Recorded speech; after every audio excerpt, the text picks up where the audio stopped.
Hello and welcome to Comp and Coffee. I'm your host, Sean Lavana, and I'm not joined by anybody this week. My co-host, Katie. Katie just recently gave birth to her baby boy, so she's out on maternity leave, enjoying the time there.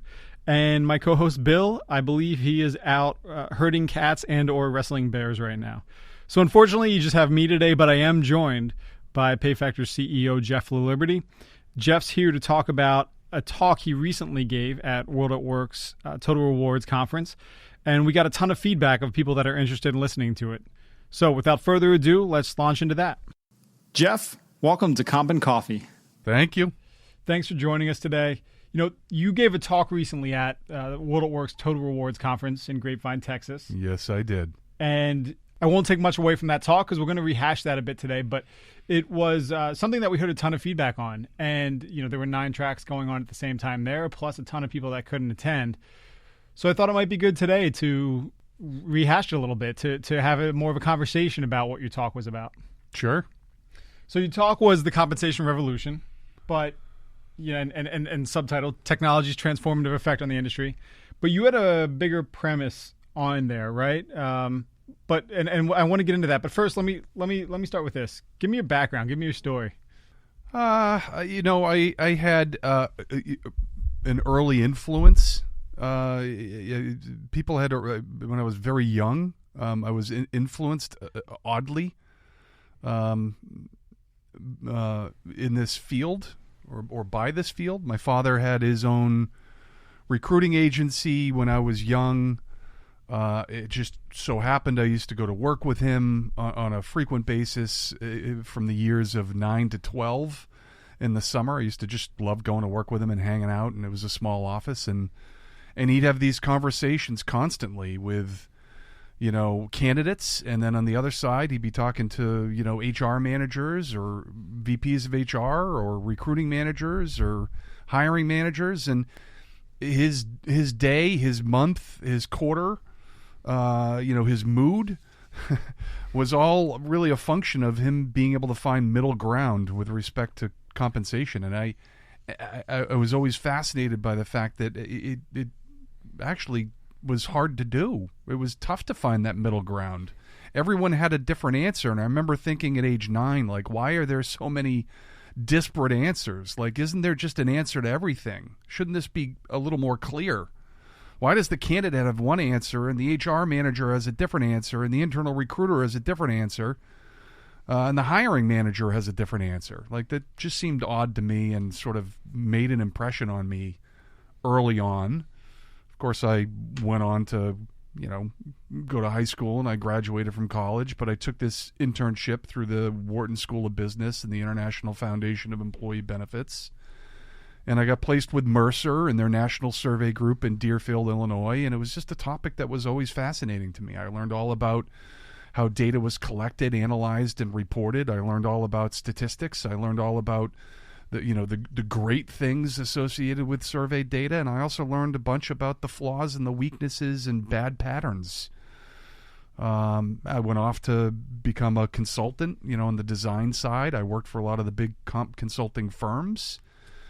But I always felt like a lot of what I was doing as a consultant could be automated, you know, streamlined, leveraging technology. And I also felt like that the process itself, the underlying process, instead of wrapping technology around a traditional process that I thought was flawed, like, how can we re-examine, reconceptualize the process and build technology around that?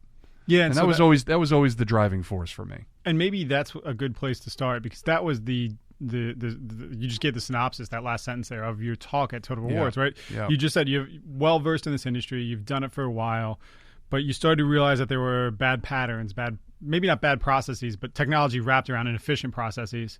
And so your talk at Total Rewards was all about, you know, I think you took a fairly controversial stance, and it was all about that compensation's lost its way, was the first big point, right? So tell me why you think this.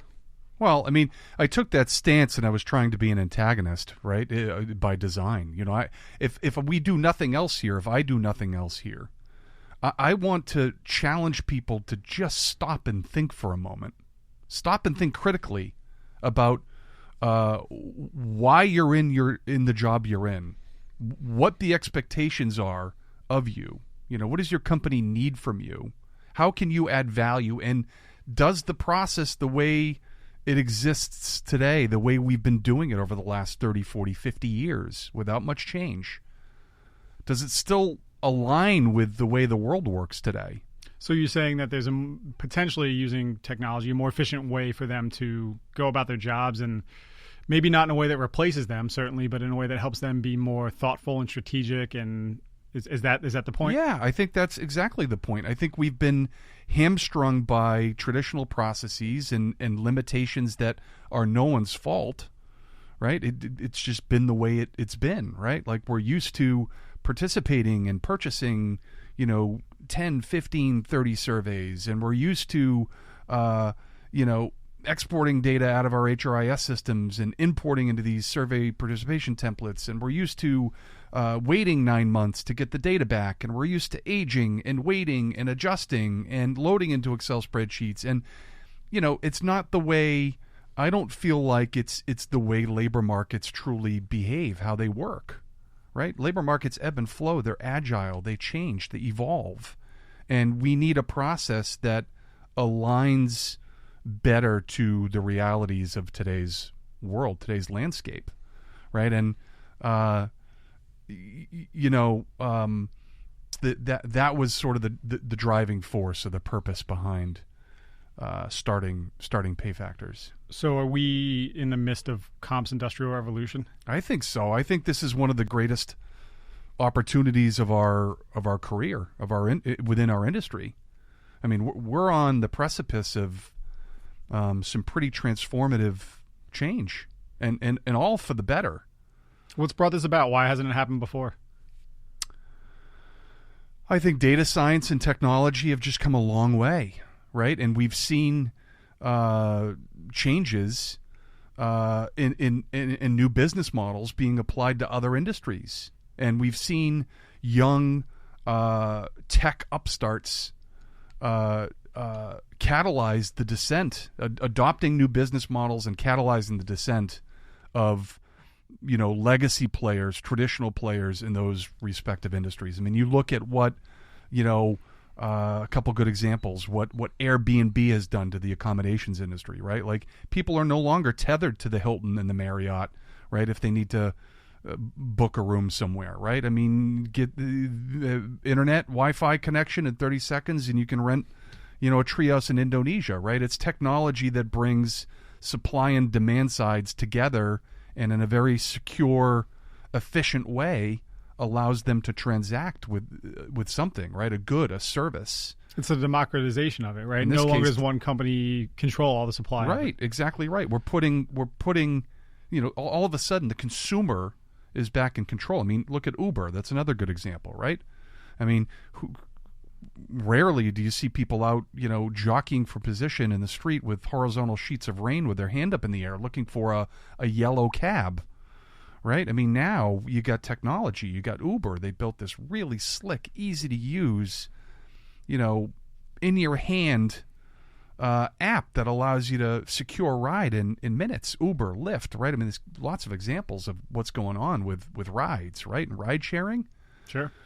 Right? And it's just way more efficient and a far better user experience. Yeah, it's funny. That's what Uber was brought out of, right? Kalanick and his associate couldn't get a cab one night in Paris after an event they were at, and they were like, there's got to be a better way. Everybody has that story, right? When you're in New York, for example, you can't get the cab, and you're like, there has to be a better way. Sure. So I think that's every industry, right? There has to be a better way than going through vacation brokers to get a place, and then even then you had to rent it for the week. Right, and now you can be flexible with it, and it's a better user experience all around. Absolutely, and it's happened across every industry, right? You got in banking, you got LendingTree, you got TaskRabbit, you've got Rent the Runway. I mean, I could pick any retail, Amazon, right? I mean, I can pick any industry and point out examples of how technology and data science have had a real positive influence on user experience and the way things get done, how things transactions.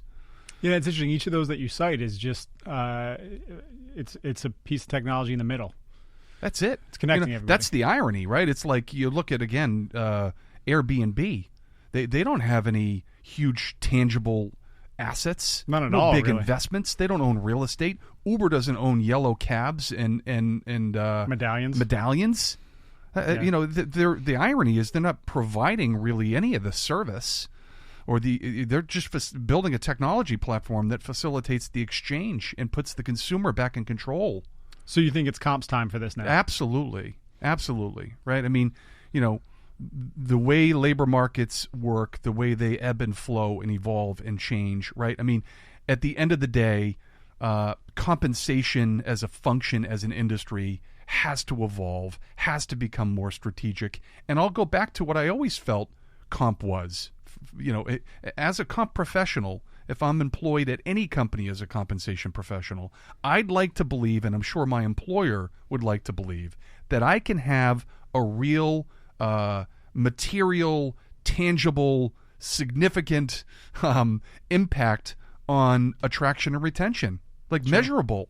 Like that's my job, is to leverage comp as a strategic vehicle to create differentiated talent strategies, put my company in a position where I've got an edge, a unique advantage. I've got data that no one else has. I've got an angle that no one else has. I'm leveraging technology that maybe not all my competitors have, right? And it's putting me in a position where I can actually have a measurable impact on defection rates or attraction rates, and that huge. Because the end result of this is you're dealing with more real-time data that's more specific to you, just like any of these other things that we've talked about, right? Correct. And you've got more flexibility and control, right? I mean, what we're talking about here, I think, is peer, right? Right. We're talking about new technology that we've launched, Yep. right, that allows, for the first time ever, compensation professionals to leverage a common piece of technology to invite, connect, and exchange directly with each other with a level of granularity and specificity and timeliness that's previously unmatched in this industry. And so by doing this, by having the access to this, right, the thought is that they can leave some of the more mundane tasks behind. They're not spending months participating in, at least doing all the work to participate in surveys. They can still participate in surveys, much easier now. Plus, they get data that's more accurate, more real time, so they can make better decisions. Yeah, I mean, I'm not calling for the abolishment of survey data, right? I mean, I grew up in that environment. I think surveys have value. They'll continue to have value. This is just a different slice of the universe, right? You're able to go in and, form syndicates or groups. And within this common technology platform, those groups can be, those syndicates can be closed, and you're in control over the job taxonomy. You're in control over the frequency of the data refresh. You're in control over the variables that are exchanged, right? And it's not, a traditional survey, right, where, you're flipping to page 192 and you're looking at the cut of data for the manufacturing non-durable industry when you're a chemical company, right? Like, you can actually go in and handpick your peer group of companies that you want to leverage, right? What is your market for that job or set of jobs, right? And you're going to have, and it's down to the company level, and you're going to have different markets for different jobs, right? I could sit here and say, look, you've got some accounting positions, right? The market has nothing to do with what industry you're in for accountants, right? I mean, draw a 30, 45-mile radius around where you're headquartered. That's your market for accountants. They're not sitting back saying, ooh, I'm going to look for a new job today. I think when I do, I'm going to only look at chemical goods manufacturing companies. That's not how labor markets work. It's not how people think. I think you can barely filter by that when you're on LinkedIn or Indeed anyway. Exactly. So, right, so by being able to do this, right, this is the parallel I would draw with this. Is this sounds like, especially now in an emerging part of this market, if you adopt this, right, this is almost like recruiters that would have adopted LinkedIn early on, right? You get a competitive advantage at the outset. That's going to be really tough for others to make up for some time. Others to make up, others that you compete against for talent. Oh, for sure. But and even if everyone does embrace it and adopt it, right? I mean, at some point that's going to happen. There's a curve, course, right? Just like LinkedIn today. Just like LinkedIn today. Everyone's going to, there's not a question in my mind where this industry's headed. Correct. Everyone is going to leverage a platform and use a system like we're talking about today. That's inevitable. That train has left the station. But if you're an early adopter, this would really help you stand out in a nice way right now, I would think. Just Early adopter helps you stand out in a good way. Plus, it comes down to how serious do you take your craft at the end of the day, right? There are going to be compensation strategists. I'm using that word very carefully versus an analyst. There are going to be compensation strategists that really dive into this new aspect of their career and really hone their skills. It's a skill. Like going in here and analyzing labor markets and understanding how they work and picking the right companies, right? And being presented with the right information at the right time in context, in workflow within an application, and developing differentiated talent strategies and being able to, distill that information and report it back in a meaningful way to leadership, right? Or the line to help with attraction or retention. That's not a trivial skill or task, right? There are professionals that are going to get really good at that, and others that won't. Right? But I think it's where the profession is headed. And will this help with, we see a lot now today, the hot jobs kind of stuff, right? Take an example here in Boston right now, right? In the tech industry, we have 1% unemployment, right? Sure. Almost every job's a hot job, right? In your mind, will this help fulfill that need of, how do you really take a differentiated approach? Is this the base for something like that? Yeah, I can think of ourselves here, right? And I can talk about, this geographic area of the country is a high-tech hotbed. You talk about Waltham and Burlington and Seaport, and, developers are, impossible to find and retain, right? And I can tell you, even in this industry, right? Pay factors can't leverage data that's 9 months old that's coming out of a survey book or a web portal that has to be aged and weighted and adjusted. Like that data to us, and no offense to the survey vendors, right? Again, they serve their purpose, and I'm not looking to get rid of surveys at all. I'm an advocate of surveys. It's just in this instance, the market moves faster. The market, come on, right? Like we're in a different time, we're in a different market, right? There are hot jobs and hot skills, and like that data is useless to me. Someone comes into my office and presents that to me, I don't even entertain it. Yeah, it's not even a consideration. The market shifted by that point. Long gone. And so one of the things that you made a big point about in your presentation was we need to stop estimating. Is that what this is about?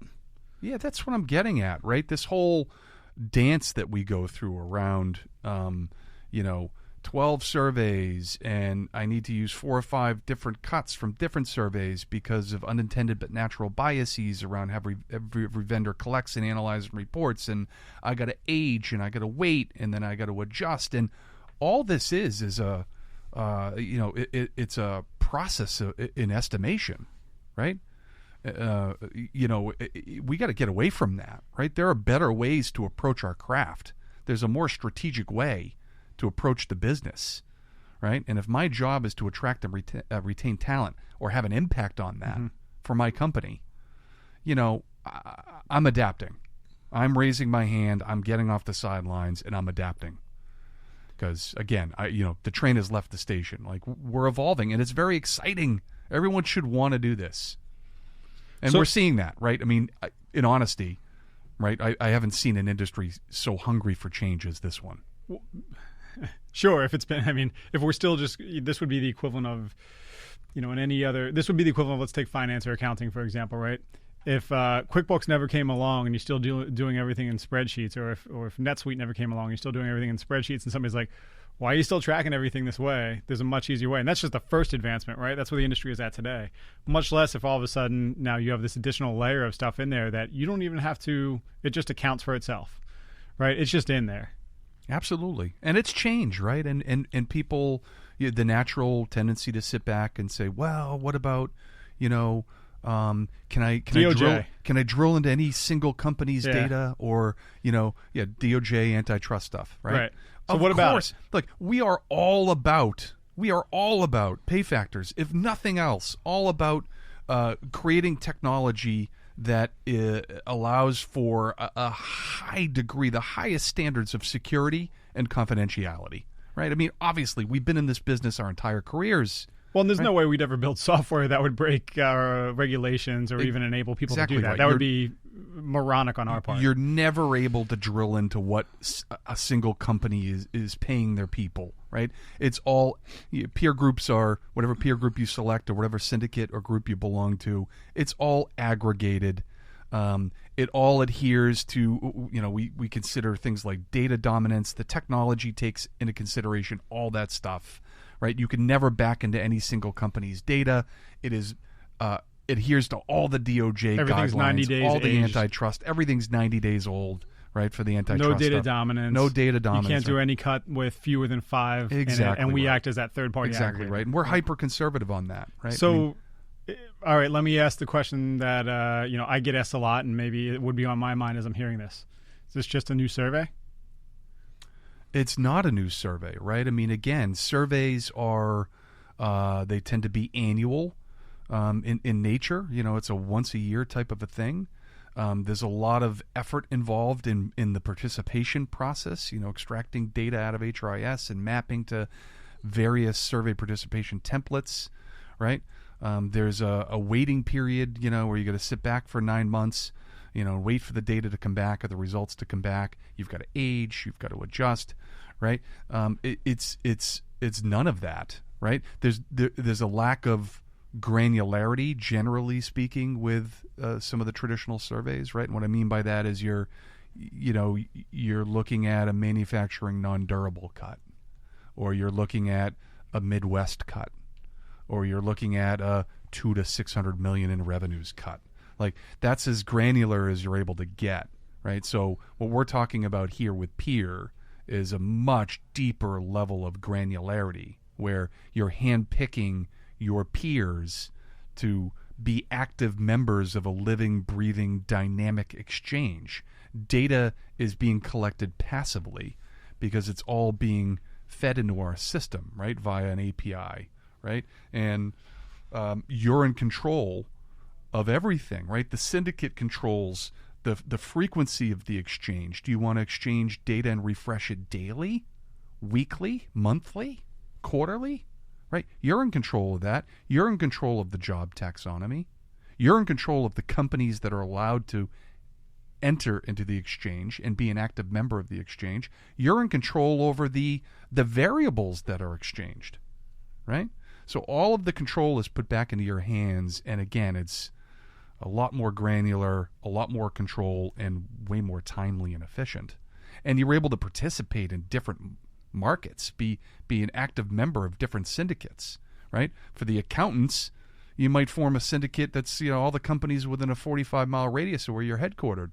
For your executive positions, it might be less about geography, and it might really be about industry or sub-industry, right? So you go national and pick your peers, right? For developers, it might be something else, right? So the idea is to have, define your markets at a more granular level based on, how you compete for talent. So to summarize here, what we're talking about is something you can get more specific with data, right? You can get more real time with data.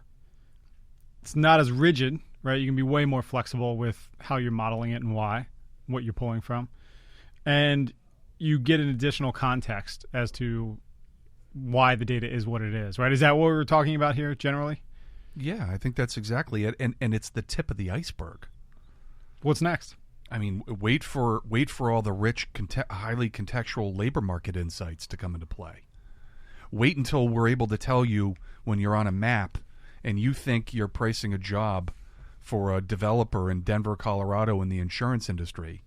Wait for the system to come back to you and tell you, I'm not really sure that your market is the insurance industry for this particular job, because in Denver, Colorado, it's become a hotbed for high-tech and information services company. In fact, that industry sector is growing at 32% a year versus other industry sectors in this area that are growing at 3, 4, 10% a year. And oh, by the way, here are the 50 companies, the actual companies today that you are actively competing against in for a developer role, right? And the industries that they represent. Right? I mean, here's where developers tend to live in the Denver, Colorado area versus where they actually work. Here's cost of living versus other areas of the country. What's supply like in Denver versus other parts of the country? What's demand like in Denver for that position versus other parts of the country, right? I mean, this is, compensation decisions today are about sort of querying a book or a generic database, and in the future, we're moving away from that. And just thinking, that could even give me data then. So if I'm looking to set up a dev office out there for some reason, instead of doing it in downtown Denver, maybe I want to do it in Aurora. Correct, or Broomfield. Right. Absolutely, right? I mean, you can't make compensation decisions in a vacuum, right? Yeah. And there's so much data available today, and the technology has advanced so far that, again, back to the start of this podcast, right? The traditional process, it at the very least, warrants examination. Does it align with today's realities? Does it work for us still? And with what we still have available today. Correct. And does it give any of us a competitive edge in the market when it comes to attracting and retaining talent, or do we all look like Waldo? Right. We all do the same thing. We know from other surveys that 80 to 90% of the market prices jobs at the median, and they're almost all using similar data sources. No one stands out. I mean, look, right. we have a unique vantage point here. Is the dirty truth. We have a unique vantage point. We've got thousands of clients, right? We've seen this at other companies that we've worked for, right, where we see all the data, right? No one really, I can't really argue that anyone has a clearly defined talent strategy or a competitive advantage over anyone else. And this when it comes to comp as a strategic lever. And this would help you be able to do that, right? If you absolutely 100%. You're dealing with more real-time, accurate, flexible data. In that case, then you can make better decisions, which helps you attract and retain the best. Correct. That's the linear thread there. Correct. So is that why now is the time to do it? Why would I change my processes now? Well, I mean, look what's happened in other industries, and how the technology and data science and new business models have transformed those industries, and what it's meant for the companies that haven't been able to respond, and they've been flat-footed and dumbfounded, right, as these upstarts sort of blow by them. People used to invest in taxi medallions. Exactly worthless right. now. Exactly right. Right. Yeah. So, I mean, I think it is time for change, and then you look at what's going on in the economy right now, and you see article after article. I mean, we're at what is it? Unemployment down to a historic 3.8 now. 3.8%. Might be lower. 3.8. Yeah, it's 30. I'll get the data later. I think it's a 30-some-year-old low. Right. Now. I just read an article not that long ago in Barron's that suggested we're going to have a severe labor shortage for the next 10, 15 years. Right. Baby boomers are retiring, and there's not enough of a generation to make up for that. Right. And I know we've been talking about sort of this whole, labor crunch, labor shortage thing for a while, but it's real. It's legit. It's legitimate. It is heating up, and we're all going to have to get better, smarter, stronger, faster, more strategic around this particular topic. Unemployment as of May, at the end of May, was 3.8%. Yeah, there you go. According to BLS. Yeah. It's crazy. It's not going away. I mean, Maine couldn't find snowplow drivers this winter. Right. Yeah, I mean, every industry is being hit by this. It's you're no one's safe. All right, well, so you could sit there and do things the way you've always done them. It wouldn't be my advice.